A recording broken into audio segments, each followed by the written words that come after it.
ఈరోజు అడ్డా మీద పొట్ట కోటి కోసము జీవనోపాధి కోసము డిగ్రీలు చదివి పీజీలు చేసి మరి ఎంతోమంది ఉన్నటువంటి ఆ కుటుంబాలను చిందరవందర చేస్తూ మరి 2 రోజుల నుంచి చిరు వ్యాపారులను మొత్తం ఎక్కడికక్కడ వాళ్ళు మిత్తిలకు తెచ్చుకొని వాళ్ళు వ్యాపారం చేసుకున్నటువంటి 1-2 లక్షల మొత్తం ఆగం చేసిండ్రు. ఈ 2 రోజుల నుంచి మొత్తం ఎందుకు చేస్తున్నారు అంటే ఎవరో అందాల పోటీలు రాని. నేను ఈ మన చరిత్ర కూడా ఈ మన నగర చరిత్ర కూడా చాలా గొప్పది, విశ్వవ్యాప్తంగా ఉండాలి, నేను కాదంటలేను. అట్ ది సేమ్ టైం చిరు వ్యాపారులకు హక్కు ఉన్నది. ఒక చట్టం 2014లో మరి పార్లమెంట్లోనూ ఒక చట్టం చేసింది. చట్టాలను కూడా గౌరవించని రాష్ట్ర కేంద్ర ప్రభుత్వాలు ఉన్నది. పార్లమెంట్లో 2014లో చట్టం చేసిండ్రు. ఈ చట్టం కూడా అమలు చేయకుండా కేంద్రంలో ఉన్నటువంటి బీజేపీ కానీ రాష్ట్రంలో ఉన్నటువంటి కాంగ్రెస్ ప్రభుత్వం కానీ చిరు వ్యాపారులను మొత్తం ఆగమాగం చేసింది.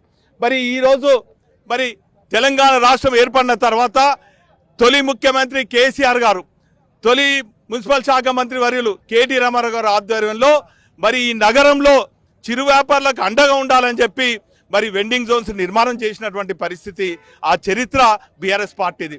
అందుకే మీరు చూసినట్టయితే నగరంలో మా కేటీఆర్ గారి నాయకత్వంలో మరి బాలసముద్రంలో ఫ్లవర్ మార్కెట్ ఏర్పాటు చేయడం జరిగింది, వెండింగ్ జోన్స్ ఏర్పాటు చేయడం జరిగింది, ఫ్రూట్ వెండింగ్ జోన్స్ ఏర్పాటు చేయడం జరిగింది.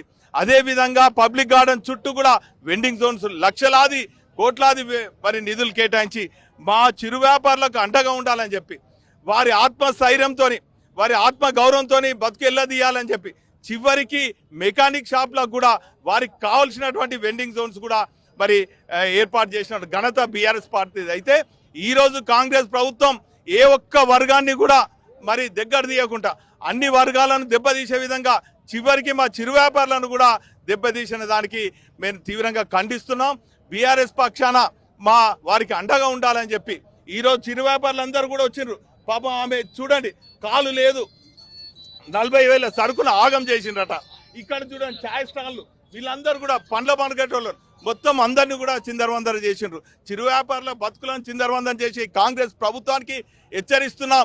2 రోజుల గడువు ఇస్తున్నాం, ఖచ్చితంగా పునరుద్ధరించాలి. ఎన్ని షాపులు అయితే మీరు కూలగొట్టినరో అన్ని షాపులను ఖచ్చితంగా పునరుద్ధరించాలి. వారికి నష్టపరిహారం చెల్లించాలి.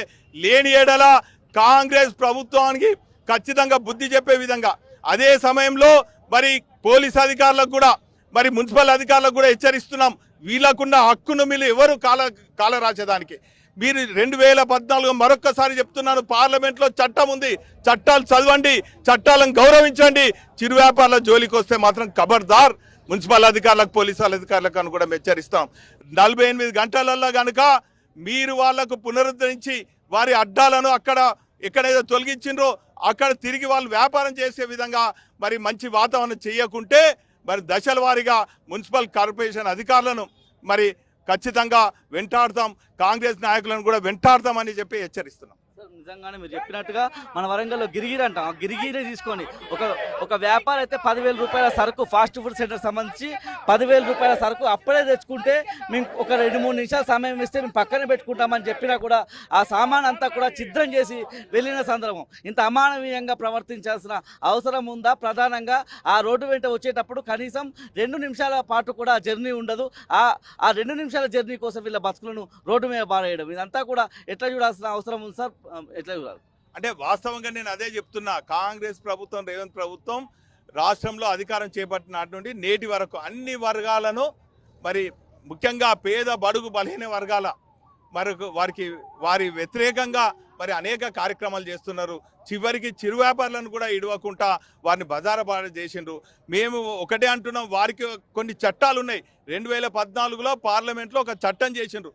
వారికి మరి వారు వ్యాపారం చేసుకుంటారు, మీరు అన్నట్టు గిరిగిరి కాకుండా మరి ముద్రా లోన్స్ అని లేకుంటే వాళ్ళకు కావాల్సినటువంటి లోన్స్ ఇచ్చి వారి ఆత్మగౌరవంగా మరి బతికే విధంగా మరి ఈరోజు చేయాలని చెప్పి ఆ రోజు 2014 నుంచి మొన్నటి వరకు 10 ఏళ్ల పాటు చిరు వ్యాపారుల జోలికి ఏ మున్సిపల్ అధికారి పోలేదు, ఏ పోలీస్ అధికారి పోలేదు. కానీ ఈరోజు కాంగ్రెస్ పార్టీ నాయకుల ఆదేశం మేరకు మరి మేయర్ ఆదేశం మేరకు మరి చిరు వ్యాపారులను బతుకులు ఆగం చేసేటువంటి ఈ కాంగ్రెస్ పార్టీ నాయకులను, ఈ పోలీస్ అధికారులను, ఈ మున్సిపల్ అధికారులకు ఖచ్చితంగా మరి హెచ్చరిస్తున్నాం.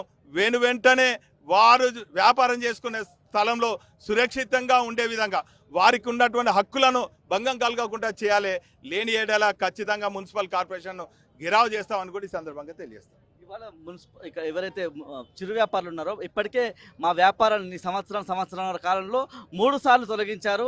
మళ్ళీ తొలగించే అవకాశం కూడా ఈ 2-3 ఏళ్ల కాలంలో ఉందన్నటువంటి ఒక ప్రశ్న వాళ్ళు లేవనెత్తున్నారు. దీనికి ఎలాంటి పరిష్కారం చూపాల్సిన అవసరం ఉంది సార్? ముఖ్యంగా ఒకవేళ ఆ షాపు ఆ రోజు బంద్ పెట్టాల్సి వచ్చినప్పుడు ఏం చెప్పి బంద్ పెట్టించవచ్చు వాళ్ళతో? అంటే వాస్తవంగా అయితే మన నగర ప్రతిష్ట కానీ లేక మన రాష్ట్ర ప్రతిష్ట కానీ విశ్వవ్యాప్తి కావాలని కూడా మేము కోరుకుంటున్నాం.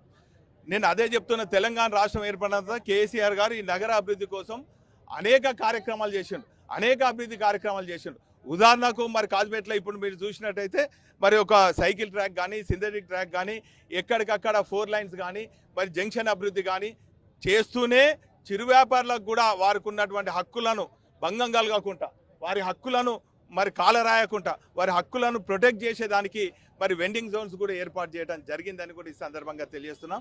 ఏదేమైనప్పటికీ కూడా మరి ఈరోజు వాళ్ళకు 2 రోజుల ముందే చెప్పేది ఉండే, ఈ మున్సిపల్ అధికారులు కానీ పోలీస్ అధికారులు కానీ కాంగ్రెస్ నాయకులు కానీ ఇంకెవరైనా కూడా చిరు వ్యాపారులకు 2 రోజుల ముందు చెప్పి మీరు ఈరోజు వ్యాపారం బంద్ చేసుకోండి అని. ఒకవేళ వాళ్ళ వ్యాపారం మరి బండ్లుండో చాయ్ కొట్లుండో మరి ఇంకేదైనా తీరుగా మరి వస్తున్నటువంటి క్రమంలో వారికి అవి అడ్డంగా అనిపిస్తే పరదాలు కట్టించేది ఉండే, సైడ్ వాల్స్ కట్టించేది ఉండే. వారి వ్యాపారానికి భరోసా ఇచ్చే విధంగా ఏ ప్రభుత్వం అయినా ఉండాలి. కానీ వారి వ్యాపారాలను చిందరవందర చేస్తే మాత్రం చిరు వ్యాపారులు సహించరు. అందుకే నేను ప్రతి ఏటా కూడా కార్మిక మాసోత్సవాలు చేసేది ఇదే. సంఘటిత అసంఘటిత కార్మికులు ఉన్నటువంటి హక్కులను మరి ఈ ప్రభుత్వం కాలరాస్తుంది కాబట్టి వారి హక్కులను కాపాడే విధంగా మా చిరు వ్యాపారులు కానీ సంఘటిత అసంఘటిత కార్మికులు కానీ మరొక్కసారి ఆ కార్మిక లోకానికి మరి ఆ అండగా ఉండాలని చెప్పి, ఆ కార్మిక పిల్లలన్నీ కూడా ఉన్నతమైన చదవాలని చెప్పి ప్రభుత్వం ఉన్నటువంటి హక్కులన్నీ కూడా తెలియజేయడానికే ఈ కార్మిక మాసోత్సవాన్ని కూడా ఈ సందర్భంగా తెలియజేస్తాం.